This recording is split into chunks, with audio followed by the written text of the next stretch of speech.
I already know what you're thinking. 10 minutes, $250 a month. Sure, you've seen the grocery hack videos. You've downloaded the apps. You've tried the meal prep Sundays and the bulk buying. And yes, you had a brief couponing era that you do not want to discuss. And your grocery bill is still what it is. So let me be upfront before we go any further. I'm not going to tell you anything that requires a spreadsheet, a second store, or more than 10 minutes of your Sunday morning. What I am going to tell you is the one thing that actually changes the number, the thing that has nothing to do with willpower or discipline or becoming a different kind of shopper. It's one habit. It takes 10 minutes, and it works specifically because prices are going up, not in spite of it. Here's what's actually happening every time you shop the normal way. You think about what sounds good for dinner this week, you write a list based on those meals, you go to the store and you pay whatever the store is charging for those ingredients right now. And you do the same thing next week. It works, sort of, but you're always shopping on the store's terms. Most of us already know the obvious stuff. Don't go hungry, stick to the perimeter, buy store brands, but there's a whole second layer that nobody's really talking about. The way grocery stores are actually designed to be used and how flipping the order of what you do first changes the entire math of your grocery bill. Stores run something called loss leaders. These are items priced at below cost on purpose, sometimes 40, 50, 60% off, specifically to get you in the door. They know you'll come in for the $1.49 chicken thighs and walk out with the pasta sauce, the coffee creamer, and the thing that you remembered you needed halfway through the frozen food aisle. The habit I want to walk you through today is simple. You find those loss leaders before you go. You build your week around them, and you walk in with a list that was made before the store had a chance to influence it. I call this the Sunday flip. You flip the order of how you plan before the store can set the terms. And once you do it, you will never go back. Now, here are the steps. Here is exactly how it works in practice. And I want to be upfront.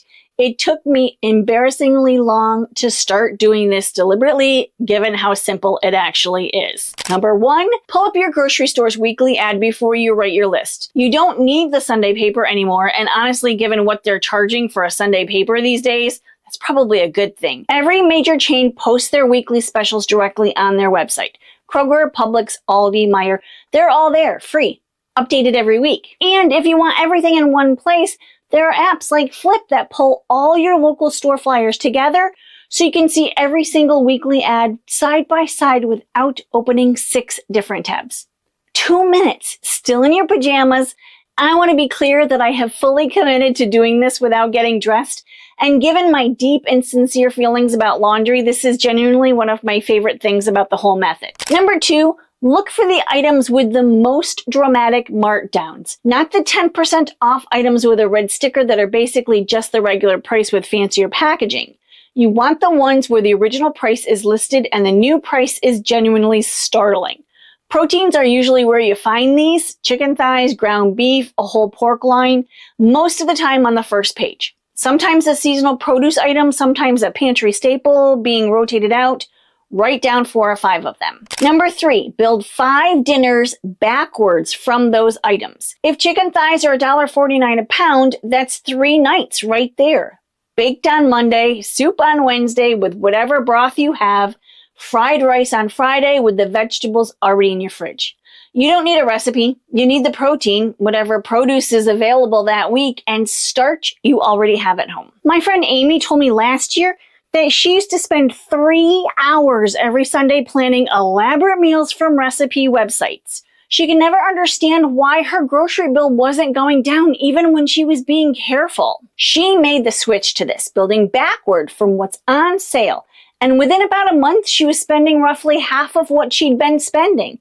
Same meals, same family, just a different starting point. Number 4, write your full list from the backward plan, add your basics, and stick to it. And before you leave the house, bring your car snacks, water, something to eat, whatever you'd normally pack for a long errand. When food is already packed, the decision to whether or not to grab something while you're out never even comes up at the store. Going in hungry is a completely separate grocery problem, and it's not the one we're solving today. Now, here's where the Sunday flip gets really interesting. because the 10 minutes is only half of what makes this work. What you stop doing without even trying to stop it is actually the bigger savings, and that's where we're going right now.